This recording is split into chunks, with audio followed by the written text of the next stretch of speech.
एक ऐसे समाज की कल्पना करें जहां आपको रहने के लिए घर दिया जाए, मुफ्त भोजन दिया जाए, बदले में आपको किसी भी तरह से समुदाय की सेवा करनी होगी।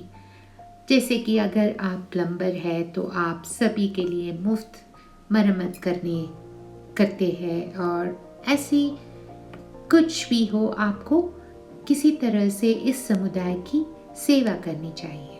ठीक ऐसे ही हमारी आंत में भी होती है।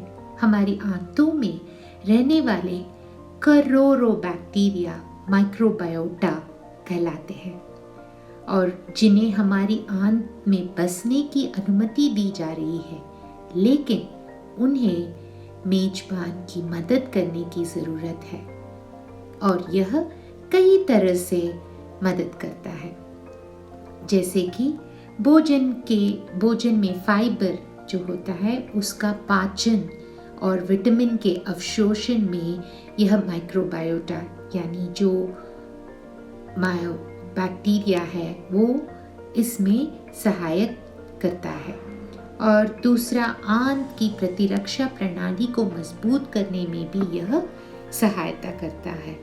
और आंत में बलगम की उत्पादन जो आंत में अवरोध बनाता है, उसमें भी यह सहायता करता है।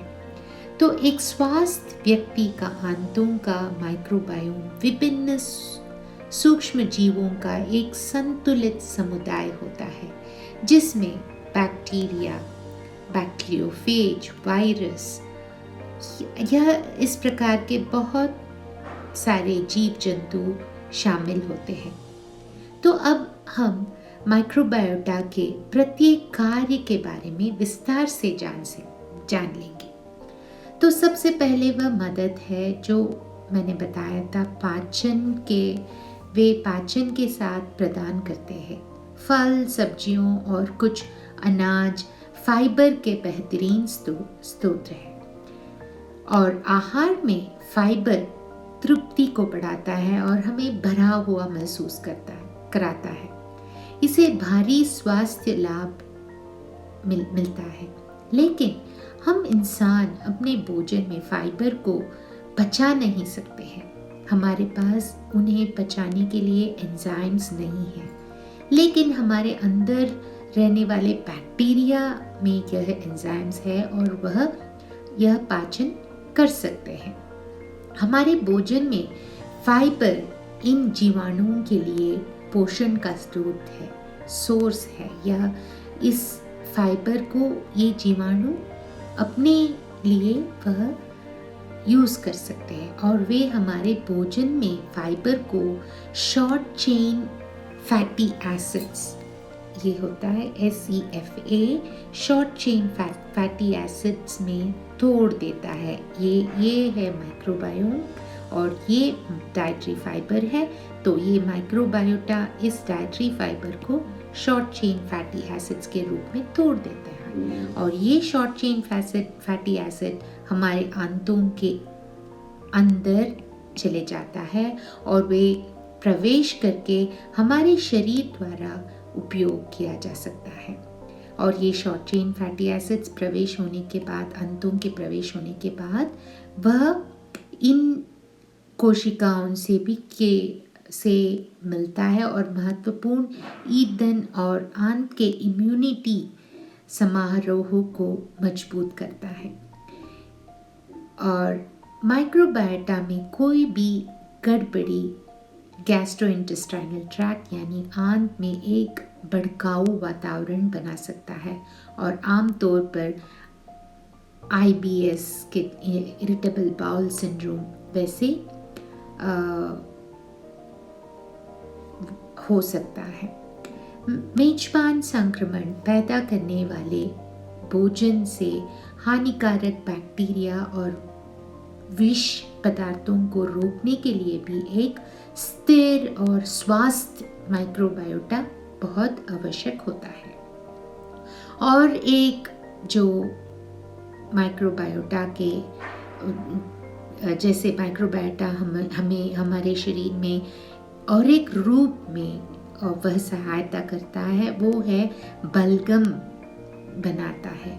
आंत में सुरक्षा का एक अन्य रूप बलगम का उत्पादन है और ये है बलगम का उत्पादन, जहाँ ये अपने आंत के अंदर यह बलगम उत्पादन करता है और हमारे भोजन में हानिकारक विशिष्ट पदार्थों और बैक्टीरिया को उपकला से अलग करने के लिए इस सुरक्षात्मक बाधा की विफलता से बीमारी हो सकती है। कुछ बैक्टीरिया जो हमारी आंत में रहते हैं बलगम पैदा करते हैं और इस अवरोध को मजबूत बनाते हैं।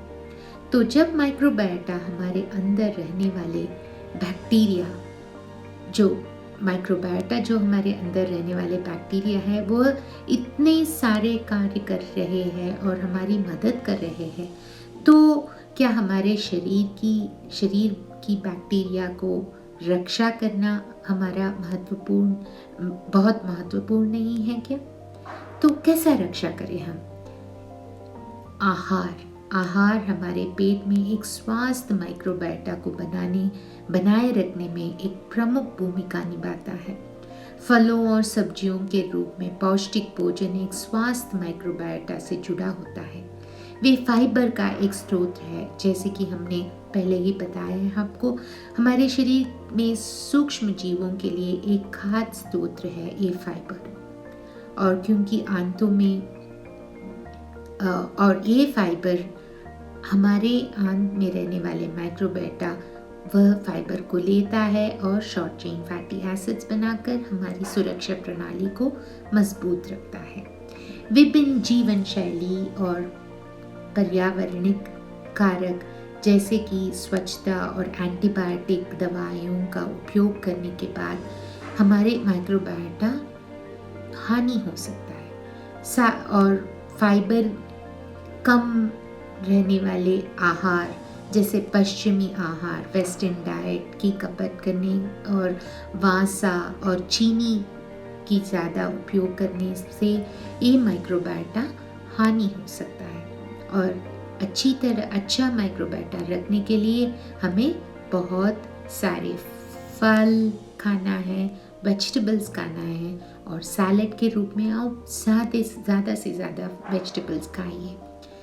इस प्रकार हम जो भी खाते हैं वह हमारे माइक्रोबायोटा में अच्छे जीवाणुओं के उपनिवेशन में एक प्रमुख भूमिका निभाता है। Thank you.